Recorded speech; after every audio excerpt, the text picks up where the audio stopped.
శ్రీ శ్రీ పరమహంస యోగానంద గారి మానవుడి నిత్యాన్వేషణ రోజువారీ జీవితంలో భగవంతుని అనుభవంలోకి తెచ్చుకోవడం మీద ప్రసంగాల వ్యాసాల కూర్పు మొదటి పుస్తకంలోని 52వ ప్రసంగం కార్యసాధక సంకల్ప శక్తిని వృద్ధి చేసుకోవడం. ఈ ప్రసంగం సెల్ఫ్ రియలైజేషన్ ఫెలోషిప్ అంతర్జాతీయ కేంద్ర కార్యస్థానం లాస్ ఏంజలీస్, కాలిఫోర్నియాలో జనవరి 11న 1949లో ఇవ్వబడింది. కార్యసాధక సంకల్ప శక్తిని వృద్ధి చేసుకోవడం. భగవంతుడు మానవుడికి భూమి మీద కొన్ని నిర్దిష్టమైన శారీరక, మానసిక, ఆధ్యాత్మిక శక్తుల మీద అధికారం ఇచ్చాడు. వాటిని సంభాళించి తెలివిగా ఉపయోగించడం ద్వారా మానవుడు తాను ఉద్దేశించిన నిర్దిష్టమైన ఫలితాలు పొందగలడు. యంత్రాలను నడిపించే శక్తి విద్యుత్ శక్తి. మెత్తనైన మాంసంతో కప్పబడి కదిలే ఎముకల పంజరంలా కోట్లాది జీవకణాలు కలిగిన ఈ సంక్లిష్టమైన మానవ యంత్రం భగవంతుడు మనకిచ్చింది. ప్రాణం వల్ల, తెలివిగల ప్రాణశక్తి వల్ల నడుస్తుంది. తీగల గుండా విద్యుత్ శక్తి ప్రయాణించే మాదిరిగా ఈ ప్రాణం నరాల తీగల గుండా ప్రవహిస్తుంది. చిన్నతనంలో శరీరం మనస్సు చెప్పిన మాట చక్కగా వింటుంది. ఎంతో సులువుగా తాను ఆజ్ఞాపించిన దాన్ని చేసేటట్టు శరీరాన్ని చేయగలుగుతుంది. కానీ తర్వాత కాలంలో పిల్లవాడు వివిధ అలవాట్లు వృద్ధి చేసుకున్నాక ఇంతకు ముందు చేసినట్లుగా శరీరము, మనస్సు ఒకే రకమైన సామరస్యంతో పనిచేయవు. ఈ భౌతిక రూపం భగవంతుడి చేతంలో ఒక కళ మాత్రమే అయినప్పటికీ మీరు ఈ భౌతిక శరీరాన్ని ఉపయోగిస్తున్నంత కాలం అది మీ మనస్సు నియంత్రణలో ఉండాలని నేను తరచుగా నొక్కి చెప్తుంటాను. సమస్యలు అనేవి శరీరాన్ని ఎప్పుడూ దెబ్బతీస్తూనే ఉంటాయి. ఎందుకంటే ఇదొక జీవిత నియమం. కష్టాలు ఉన్నప్పటికీ మీరు ఎలాంటి మానసిక తటస్థతను చూపాలంటే మీ మనస్సు బాహ్య పరిస్థితుల ద్వారా ప్రభావితం కాకూడదు. సెయింట్ ఫ్రాన్సిస్ ఆఫ్ అసిస్సీ విపరీతమైన బాధను అనుభవించాడు. అయినప్పటికీ ఆయన దానివల్ల మానసికంగా ప్రభావితుడు కాలేదు. మరణించటానికి కొద్ది కాలం ముందు ఆయన గుడ్డివాడు అయ్యాడు. వైద్యుడు సలహా ఇచ్చిన చికిత్స మేరకు ఆయన కనుబొమ్మల నుంచి చెవుల వరకు ఎర్రగా కాలు ఇనుముతో వాత పెట్టడం అవసరమైంది. అప్పట్లో మత్తు ఇవ్వడం అనేది లేదు. అక్కడున్న శిష్యులు ఆ దృశ్యాన్ని చూసి తట్టుకోలేకపోయారు. కానీ సెయింట్ ఫ్రాన్సిస్ వైద్యుడితో చికిత్స చేయమని చెప్పారు. ఆయన తన సోదర అగ్నిని తీయనైన మాటలతో ఆహ్వానించి తన శరీరానికి, మనస్సుకి మధ్య కొద్దిపాటి సంబంధం కూడా ఉన్నట్టు ఆయన చూపలేదు. మిమ్మల్ని కూడా ఈశ్వరుడు ఈ సత్యాన్ని గ్రహించాలని కోరుతున్నాడు. అదేమంటే మీ నశించే శరీరంలో ఒక అమరమైన ఆత్మ ఉంది అని. సద్గురువులు ఎన్నడూ బాధపడరు అనుకోవడం పొరపాటు. ఆయన అప్పటికే విముక్తుడైనప్పటికీ యేసుక్రీస్తు శిలువ బాధను తన శరీరం అనుభవించడానికి అనుమతించాడు. ఎందుకంటే ఆ విధంగా ఆయన తన సొంత శరీరం మీదకి ఈ ప్రపంచము, తన శిష్యులు అనుభవించాల్సి ఉన్న కర్మ సంబంధమైన కొంత బాధను తీసుకున్నాడు. కానీ ఆయన శరీరానికి, మనస్సుకు మధ్య ఉన్న సంబంధం తెలుసు. వాటిని ఆయన భగవంతుడు విశ్వస్వప్నంలో మాయాజనితమైన సృష్టిగా చూశాడు. ఈ శరీరం కేవలం అనుభూతుల సమూహం. మీరు ఆత్మని, పరమాత్మతో ఏకమైన వారనే చేతనలో స్థిరంగా ఉండటం ద్వారా మీరు ఇంద్రియ సంబంధమైన అనుభూతులను తుంచివేయగలుగుతారు. చాలామంది వ్యక్తుల విషయంలో నిజమైనట్లుగా మనస్సు ఇంచుమించుగా పూర్తిగా శరీరానికి, దాని డిమాండ్లకి తల ఒగ్గినప్పుడు క్రమక్రమంగా చిన్న విషయాలలో మనస్సును శరీరం నుంచి విడదీయటం ఉత్తమం. ఒక సాధారణ మానవుడికి, అధిమానవుడికి తేడా ఏమిటంటే తాను గాయపడ్డప్పుడు సాధారణ మానవుడు ఏడ్చి దుఃఖానికి తావు ఇస్తాడు. కానీ తాను శరీరం కాదనే చైతన్యంలో స్థిరంగా ఉన్న యోగి తాను ఆ బాధల నుంచి విడిగా ఉంటాడు. ఈ గ్రహింపు నాతో ఎప్పుడూ ఉంది. ఒక్కోసారి నన్ను నేను నడుస్తున్నట్లుగా చూసుకుంటాను. అదే సమయంలో నాకు శరీరం లేదనే ఎరుకతో ఉంటాను. దైవ చైతన్యంలో మీరు ఆత్మగా చేతులు, కాళ్ళు, కళ్ళు, చెవులు, ఏ విధమైన భౌతిక అనుబంధ వస్తువుల అవసరం లేదని తెలుసుకుంటారు. అయినప్పటికీ మీరు ఈ శారీరక ఉపకరణాలను ఉపయోగించగలరు, కదపగలరు.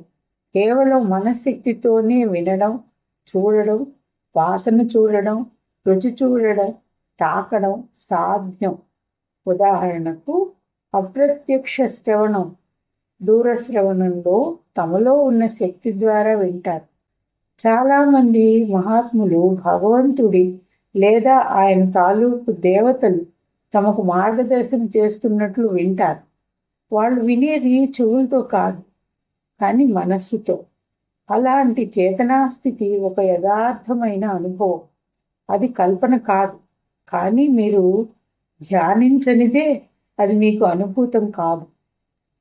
గొప్ప భక్తితో మీరు ధ్యానిస్తే ఒకరోజు మీరు అది వస్తుందని ఎన్నడూ ఊహించని సమయంలో మీకు అలాంటి అనుభవం వస్తుంది. అప్పుడు నేనేం మాట్లాడుతున్నది మీరు అర్థం చేసుకుంటారు. ఈ శరీరం యథార్థం కాదనే సత్యాన్ని భగవంతుడు నాకు నిరంతరాయంగా చూపుతున్నాడు. ఈ శరీరం బాధ అనుభవించబోతుందని కూడా ఆయన నాకు చూపాడు. కానీ నేను అనుభవించబోయే శారీరక బాధకు నా చైతన్యంతో ఏ విధమైన సంబంధం లేదు. ఇతరుల చెడు కర్మను తీసుకోవడం వల్ల అది వచ్చింది. దుఃఖాన్ని కలిగించే కోరికలతో కూడిన మనస్సుకు దీనితో సంబంధం లేదు. ఈ శరీరం వల్ల ప్రపంచానికి, ఇతరులకు కొంచెం మేలు జరిగితే మంచిదే కదా. ఒక గురువు తన శరీరానికి ఏం జరుగుతుందనే దాన్ని లక్ష్య పెట్టడు. అతడు దాన్ని జాగ్రత్తగా చూసుకుంటాడు. తద్వారా ఇతరులు లబ్ధి పొందుతారు. ఒక సాధారణ మానవుడు తన శరీరపు ఎరుక లేకుండా ఉండే ఒకే ఒక సమయం నిద్రపోయేటం. అయినప్పటికీ మేల్కోగానే అతడు వెంటనే తాను ఎంత చక్కగా నిద్రపోయింది లేనిది ఎరిగే ఉంటాడు. కొంతమంది భౌతికవాదులు ఉంటారు. వారంటారు, నిద్రపోయినప్పుడు మనం పూర్తిగా అచేతనులమవుతామని. కానీ ఇది నిజం కాదు. నిద్రలో కనుక మన చేతన ఎరుకలో ఉండకపోయినట్లయితే లేచిన వెంటనే మనం ఎంత చక్కగా నిద్రించామో లేదో మనకెలా తెలుస్తుంది? కాబట్టి శరీరం లేకుండానే మనస్సు ఉండగలదని మనం నిర్భయంగా చెప్పవచ్చు. వివేకం, సంకల్పం శరీరాన్ని, మనస్సును పరిపాలిస్తాయి. అలాంటప్పుడు శరీరాన్ని, మనస్సును పాలించే ప్రధానమైన శక్తులు ఏవి? వివేకం, సంకల్పం. వివేకం అన్నది ఆత్మకున్న సహజావబోధనాత్మక సత్యపు సూటి జ్ఞానం. యుద్ధం జరిగేటప్పుడు లక్ష్యాన్ని నిర్ణయించే వాటిని రేంజ్ ఫైండర్స్ ఉపయోగించి బాంబులను ఎక్కడ విసిరాలో నిర్ణయిస్తాం. ఒకసారి లక్ష్యపు దూరం గనుక తెలిస్తే తుపాకులు ప్రభావవంతంగా పేల్చగలుగుతారు. వివేకమే మీ లక్ష్యాన్ని నిర్ణయించేది. మీ వివేకపు ఆదేశాల అనుసారం మీ పనులు పూర్తి చేసే శక్తిని సంకల్పం మీకు ఇస్తుంది. మీ సంకల్పం ఎల్లప్పుడూ వివేకం ద్వారా మార్గదర్శనం పొందాలి. ఒకటి లేకుండా మరొకటి ప్రమాదకరం. మీకు వివేకం మాత్రమే ఉండి వివేకపు ఆదేశాలను అనుసరించటానికి కావలసినంత సంకల్పం లేకపోతే అది మీ సంతోషానికి హానికరం అవుతుంది. మీకు బలమైన సంకల్పం ఉండి వివేకం లేకపోతే మీరు గురి తప్పే అవకాశాలు చాలా ఉండి మిమ్మల్ని మీరు నాశనం చేసుకుంటారు. మీరు చేయవలసిన సరైన పని వైపు మీ బుద్ధి మీకు దారి చూపకపోతే అది నిజమైన వివేకం నుంచి మార్గదర్శకత్వం పొందలేదు. అలాగే మీ మనస్సు ఇచ్చే ఆజ్ఞలను పాలించటానికి అవసరమైనంత సంకల్ప శక్తిని ఉత్సాహపరచకపోతే అప్పుడు ఆ మేధాశక్తి తన నిజమైన ప్రయోజనాన్ని నెరవేర్చడం లేదు. ఇంద్రియాలు భౌతిక శరీరం కన్నా శ్రేష్టమని, మనస్సు ఇంద్రియ శక్తుల కన్నా గొప్పదని, బుద్ధి మనస్సు కన్నా శ్రేష్టమైనదని, కానీ ఆత్మ బుద్ధి కన్నా శ్రేష్టమని అంటారు. భగవద్గీత 3వ అధ్యాయం నుంచి ఈ కొటేషన్ ఇక్కడ ఇవ్వబడింది. చాలామంది తమంత తామే పనిచేసుకుంటూ పోయే యంత్రాలు లాంటి వాళ్ళు ఫలహారం చేస్తారు, పనిలోకి వెళ్తారు, మధ్యాహ్న భోజనం చేస్తారు, తిరిగి పనిలోకి వెళ్తారు, తిరిగి రాత్రి భోజనానికి ఇంటికి వస్తారు, టీవీ చూస్తారు, ఇంకా శరీర యంత్రాన్ని నిద్రపుచ్చుతారు. ఈ విధంగా జీవించే వాళ్ళు కేవలం యాంత్రికమైన సంకల్పాన్ని మాత్రమే ఉపయోగిస్తున్నారు. అలవాటు కొద్దీ చాలా వరకు తమ పనులు చేసుకుంటూ ఒకానొక నిర్దిష్టమైన మార్గంలో ఎల్లప్పుడూ తమ విధులను నిర్వర్తించుకుంటూ వెళ్తారు. తమ సంకల్ప శక్తిని ఎరుకతో అభ్యాసం చేయడానికి వాళ్ళు ఏ విధమైన లేదా కొద్దిపాటి ప్రయత్నం కూడా చేయరు. అలవాటుగా ఎల్లప్పుడూ చేసే ఈ పనులను చేయడానికి వాళ్ళు సంకల్ప శక్తిని ఉపయోగిస్తున్నారన్నది వాస్తవమే, కానీ అది శుద్ధంగా యాంత్రికమైన సంకల్పం. అది క్రియాశీలక సంకల్పం కాదు. శారీరక సంకల్పం సంకల్ప శక్తి మొట్టమొదటి వ్యక్తీకరణ.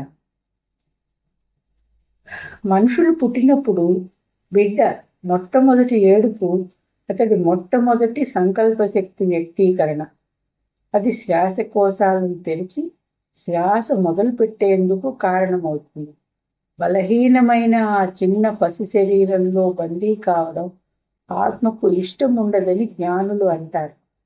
ఆ రూపంలో దాని మొదటి అనుభవం ఏడవడం. మానవ రూపంలో అది మళ్ళీ అనేక కష్టాలకు లోను కావాలని ఆత్మ గ్రహించి అంటుంది, ఈశ్వర, మళ్ళీ నన్ను ఇక్కడ ఎందుకు ఉంచావు? పుట్టినప్పుడు చాలామంది శిశువుల చేతులు ముకుళితమై ఉంటాయి. వారి ఆత్మ ఈ విధంగా భగవంతుణ్ణి ఆరాధిస్తూ ప్రార్థిస్తుంది, ఓ పరమాత్మ, ఈ జీవితం నుంచి నన్ను విడుదల చెయ్యి. సంకల్పం అన్నది జీవితంలో గొప్ప కారకం. దాని శక్తి ద్వారా మీరు దైవ సాక్షాత్కారపు ఎత్తులను చేరవచ్చు లేదా అజ్ఞానపు అధపాతాళానికి పడిపోవచ్చు. అప్పుడే పుట్టిన బిడ్డ ఏడుపు శారీరక సంకల్పానికి ఒక వ్యక్తీకరణ. తాను అనుభవించే అసౌకర్యాన్ని తొలగించుకోవాలని బిడ్డ సంకల్పించింది. చాలామంది మనుషులు ఆ పసితనపు స్థితి నుంచి పైకి ఎదగలేదు. ఏ విధమైన అసౌకర్యాన్నైనా వాళ్ళు వెంటనే తప్పించుకోవాలని కోరుతారు. వాళ్ళను ఆకర్షించేది దేన్ని చూసినా దానికోసం ఏడుస్తారు. అది కావాల్సిందే, అది లేకుండా బతకలేమని వాళ్ళు అనుకుంటారు. ఈ విధంగా ఇంద్రియాలచే జయింపబడిన సంకల్పాన్ని శారీరక సంకల్పం, శరీరానికి బద్ధమైన సంకల్పం, ఇంద్రియాల ఆజ్ఞలను అనుసరించే సంకల్పం అని పిలుస్తారు. ఏ విధమైన మాదక ద్రవ్యాలనైనా ఉపయోగించటం ఘోరం. ఎందుకంటే మాదక ద్రవ్యాలు సంకల్ప శక్తిని శరీరానికి దాసోహం చేస్తాయి. నల్లమందు పుచ్చుకునే ఒక మనిషి నాకు ఒకానొకప్పుడు తెలుసు. రోజంతా అతడు నిస్సహాయంగా నిద్రలో ఉండేవాడు. ఆ దాస్యాన్ని జయించటానికి అతడికి ఏళ్లు పట్టింది. మత్తు పదార్థాలు వాడటం పరమాత్మకు వ్యతిరేకంగా చేసే ఒకానొక గొప్ప పాపం. మద్యపానం కూడా అలాంటిదే. ఆ రెండు సంకల్ప శక్తిని నాశనం చేస్తాయి. గొప్ప మహాత్ములు వాటికి దూరంగా ఉండమని హెచ్చరించారు. ఎటువంటి పరిస్థితుల్లోనూ ప్రలోభానికి లోనవడానికి మిమ్మల్ని మీరు అనుమతించుకోకూడదు. ఎందుకంటే కొద్ది కాలంలోనే మీరు దారి తప్పవచ్చు. మద్యపానం, మాదక ద్రవ్యాల వాడకం ఆత్మకు వ్యతిరేకంగా చేసే పాపాలు. ఎందుకంటే అవి మీ సంకల్పాన్ని చచ్చుబడిపోయేటట్లు చేస్తాయి. సంకల్ప శక్తి లేకుంటే ఆత్మ సాక్షాత్కారం, విముక్తి అసాధ్యం. చాలామంది జనాలు శారీరక సంకల్పానికి కట్టుబడి ఉన్నారు. ప్రాణాన్ని పరిపాలించి సమర్థవంతంగా శరీర యంత్రం పనిచేయడానికి ఉపయోగపడే ఆ శక్తి బలమైన కామం, తాగుడు లేదా ద్వేషపు అలవాట్లు తమపై ఆధిపత్యం సంపాదించినప్పుడు ధ్వంసమవుతుంది.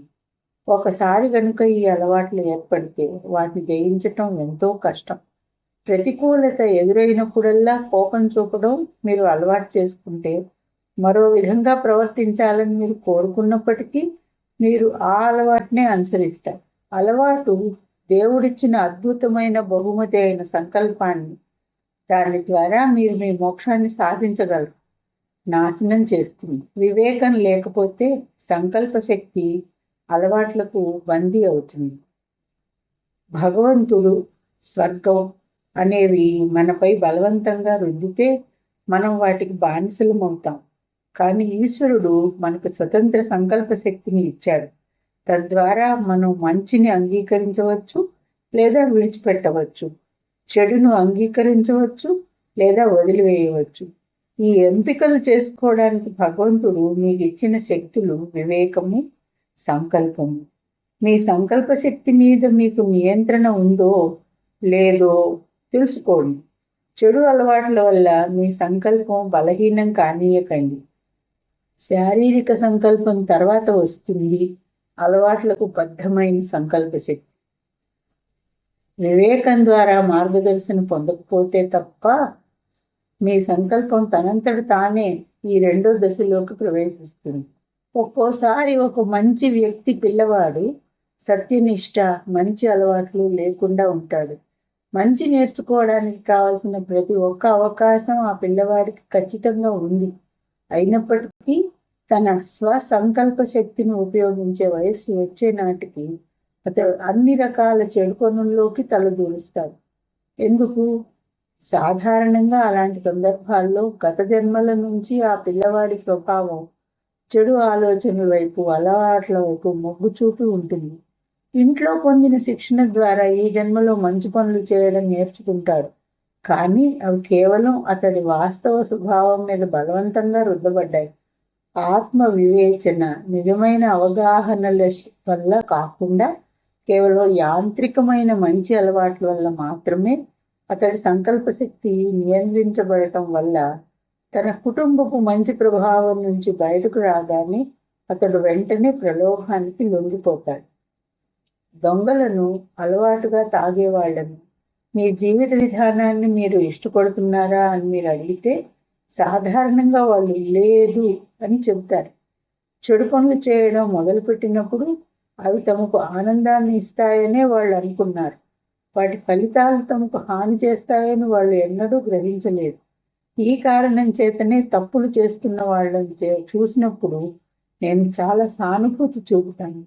వాళ్ళ కోసం నేను దుఃఖిస్తాను. దేవుడి దయే గనక లేకుంటే నేను కూడా అలా అయ్యేవాడినని అనుకుంటాను. చెడు ఒక రకమైన మత్తుమందు లాంటి. అందుకనే తప్పుదారి పట్టిన వాళ్ళు సరిగా జీవించటం ఎలాగో, ఆలోచించటం ఎలాగో నేర్పే సంస్థలు మనకి కావాలి.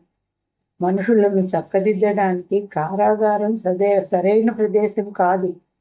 అలాంటి వ్యక్తులు తమకు సహాయం చేయగల ఉత్తమమైన వ్యక్తులతో కలిసి ఉండాల్సిన అవసరం ఉంది. మీ చుట్టూరా పరిస్థితులనే దొంగలు మీ సంకల్ప బలాన్ని దొంగిలించడానికి ప్రయత్నిస్తున్నాయి. కానీ మీకు మీరుగా ఇస్తే తప్పించి మరెవ్వరూ మీ సంకల్పాన్ని తీసుకుపోలేరు. పిల్లవాడు తన మార్గమే తనదని అంటాడు. అతడు ఎదిగినప్పుడు అతడి సంకల్ప శక్తి వివేకానికి లొంగి మార్గదర్శనం పొందకపోతే తాను కోరికలకు బానిస అయ్యానని అతడు తెలుసుకుంటాడు. తర్వాత అవి మీకు విచారాన్ని తీసుకొస్తాయని మీకు తెలిసినప్పటికీ ఈరోజు మీరు తప్పకుండా చేయకూడని పనులు మీరు ఇప్పుడు చేస్తున్నారా? ఇంద్రియాలను రెచ్చగొట్టడం సంకల్ప శక్తిని బలహీనం చేస్తుంది. కాబట్టి దేని పట్ల అసహజమైన కోరికలను సృష్టించుకోకండి. మీరు ఒక ప్రత్యేకమైన ఆహారాన్ని ఎంతగానో ఇష్టపడుతున్నారనుకోండి. మీ సంకల్ప శక్తి ఎలా ఉండాలంటే ఇక ముందు ఆ పదార్థం లేకపోయినా మీరు ఉండగలగాలి. మీరు నిజంగా దేన్ని ఇష్టపడుతున్నారో, ఇష్టపడటం లేదో చెప్పటం అసాధ్యం. ఎందుకంటే మీ అభిరుచులు ఎప్పుడూ మారుతున్నాయి. మిమ్మల్ని మీరు విశ్లేషించుకుంటే మీ ఇష్టాల విషయంలో మీరు వెర్రి వాళ్ళలా ప్రవర్తిస్తున్నట్లుగా చూస్తారు. కొన్ని వస్తువులను మనం ఎందుకు ఇష్టపడుతున్నామో, కొన్నింటిని ఎందుకు ఇష్టపడటం లేదో మనకే తెలియదు. వివేకపు ప్రభావం వల్ల మీరు ఇష్టపడేవి, శారీరక అలవాట్ల ఫలితంగా మీరు ఇష్టపడేవి రెండు వేరు విషయాలు. ఒకదాన్ని ఇష్టపడేలా నన్ను నేను తయారు చేసుకోగలను, మరో నిమిషంలో అదంటే ఇష్టం లేనట్టుగా నన్ను నేను మార్చుకోగలను. వివేకపు మార్గదర్శకత్వంలో ఉండటం అంటే ప్రపంచానికి రాజు కావడం వంటిది.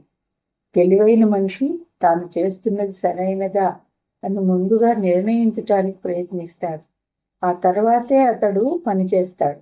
కానీ ఒక నిర్ణయం తీసుకున్న తర్వాత తాను చేస్తున్నది తప్పు అని కనుక అతడు తెలుసుకుంటే వెంటనే అతడు తన తప్పును అంగీకరిస్తాడు. మూర్ఖపు పట్టుదలగా ఉండడానికి మీ సంకల్ప శక్తిని ఎన్నడూ ఉపయోగించకండి. మీరు కొంతమందితో ఒక గంట సేపు మాట్లాడాక వాళ్ళు మీతో అంగీకరించినట్లే కనబడతారు. కానీ వాళ్ళు అటువైపు తిరగగానే దానికి సరిగా వ్యతిరేకంగా మాట్లాడతారు. తమ సొంత మార్గాన్ని విడిచిపెట్టాలని వాళ్ళు కోరుకోరు. సంకల్ప శక్తి అంటే అది కాదు, అది అహానికి ఊడిగం చేయడం. అలాంటి బానిసలను మీ చుట్టూరా మీరు చూస్తుంటారు. తాము స్వతంత్రులమని వాళ్ళు అనుకుంటారు, కానీ వాళ్ళ సంకల్పం బద్ధమై ఉంది. మంచి లేదా చెడ్డ అలవాట్ల ద్వారా మార్గదర్శనం పొంది వాళ్ళు తమ పనులు నిర్వర్తిస్తుంటారు. కానీ నేను చెడు నుంచి దూరంగా ఉంటాను, ఎందుకంటే అది నా ఆనందానికి వ్యతిరేకంగా పనిచేస్తుంది. లేదా నేను మంచివాడిగా ఉంటాను, ఎందుకంటే ఎవరో నన్ను బలవంతం పెట్టడం వల్ల కాక మంచి చేయడం నా సంతోషానికి దారి తీస్తుంది కాబట్టి అని మీరు గనక అంటే అది వివేకం. మా గురువు గారి శిక్షణ అలాంటిది. ఒక్క విషయం మనం ఎప్పుడూ గుర్తుపెట్టుకోవాలి. మీ సంకల్పం వివేకం ద్వారా మార్గదర్శకత్వం పొందితే అది మీ జీవితంలో ఏదో ఒక నిర్మాణాత్మకమైన దాన్ని తయారు చేస్తుంది. నీ సంకల్పమే నెరవేరని అని యేసుక్రీస్తు పరమాత్ముడితో